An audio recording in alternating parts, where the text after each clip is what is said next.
Hello അസ്സലാമു അലൈക്കും, welcome back. ഇന്ന് ഞാൻ ഉണ്ടാക്കാൻ പോകുന്നത് ഒരു മത്തി വെട്ടിച്ചതാണ്.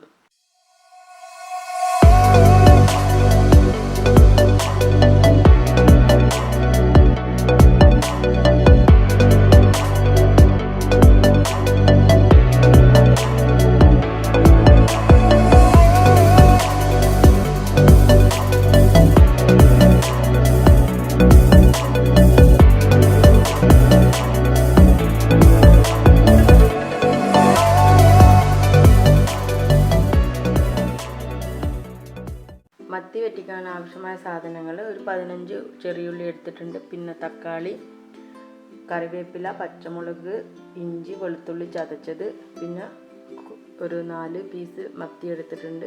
മഞ്ഞൾപ്പൊടിയും മുളക് പൊടിയും ഉപ്പിട്ട് മസാല പുരട്ടിയ മത്തിയാണിത്. പിന്നെ ആവശ്യത്തിനുള്ള പുളിവെള്ളം എടുത്തിട്ടുണ്ട്. ഇനി മത്തി വെട്ടിക്കുന്നത് എങ്ങനെയാണെന്ന് നമുക്ക് നോക്കാം. മത്തി വെട്ടിക്കാൻ വേണ്ടിയിട്ട് ഒരു ചട്ടി എടുത്തിട്ടുണ്ട്. ചട്ടിയിലോട്ട് നമുക്ക് ചെറിയുള്ളി ഇട്ട് കൊടുക്കാം.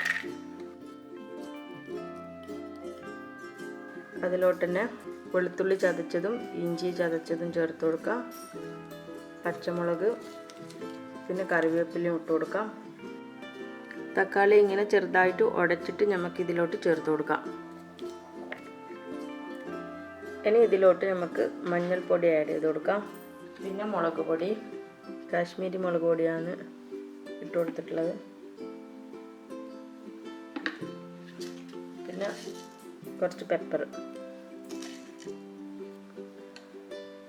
അതിലോട്ട് ഇപ്പോൾ കുറച്ച് പുളിവെള്ളം ഒഴിച്ചു കൊടുക്കാം, കുറച്ച്. അതിനുശേഷം വെളിച്ചെണ്ണ ഒഴിച്ചിട്ട് മിക്സ് ചെയ്യാം. ഇതിൽ വെളിച്ചെണ്ണ ഒഴിക്കണം, വെളിച്ചെണ്ണ ഒഴിച്ചാലാണ് ടേസ്റ്റ് ഉണ്ടാവുക. എന്നിട്ട് ഇത് നന്നായിട്ട് മിക്സ് ചെയ്ത് കൊടുക്കുക.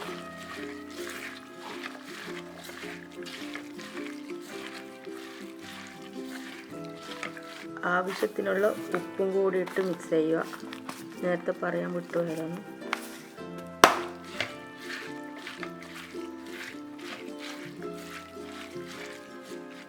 ഇനി നമ്മുടെ മത്തിനെ ഇങ്ങനെ വെച്ച് കൊടുക്കാം. എന്നിട്ട് മത്തിനെ ഈ മസാലയുമായിട്ട് ഒന്നുകൂടി മിക്സ് ചെയ്ത് കൊടുക്കാം.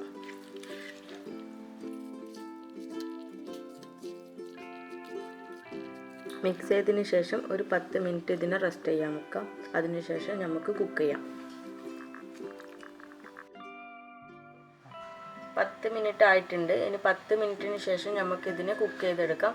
തീ കുറച്ച് വെച്ചിട്ട് വേണം ഇത് കുക്ക് ചെയ്തെടുക്കാൻ വേണ്ടിയിട്ട്. ഇടയ്ക്കിടയ്ക്ക് തുറന്ന് നോക്കിയിട്ട് ആവശ്യത്തിനുള്ള വെള്ളം ഒഴിച്ചു കൊടുക്കണം.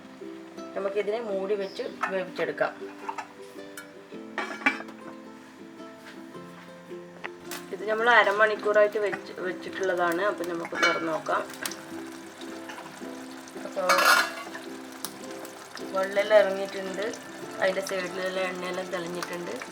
അപ്പോൾ നമുക്ക് ഇതിലോട്ട് ഇനി കുറച്ച് പച്ച വെളിച്ചെണ്ണയും കൂടി ഒഴിച്ചു കൊടുക്കാം. പിന്നെ കുറച്ച് കറിവേപ്പില ഇട്ടിട്ട് അടച്ചു വെച്ചിട്ട് 10 മിനിറ്റിന് ശേഷം നമുക്കത് യൂസ് ചെയ്യാം. അപ്പോഴേക്കും നല്ല കറിവേപ്പിലിൻ്റെയും പച്ച വെളിച്ചെണ്ണ എല്ലാം നല്ല സ്മെല്ലെല്ലാം അതിൻ്റെ ഉള്ളിൽ ദമ്മായിട്ട് നല്ല ടേസ്റ്റ് ആവും. അപ്പോൾ നമുക്ക് ഗ്യാസ് ഓഫ് ചെയ്തിട്ട് അടച്ചു വെക്കാം. ഈ വീഡിയോ നിങ്ങൾക്ക് ഇഷ്ടപ്പെട്ടാൽ ലൈക്ക് ചെയ്യാനും ഷെയർ ചെയ്യാനും സബ്സ്ക്രൈബ് ചെയ്യാനും മറക്കല്ലേ. Thanks for watching.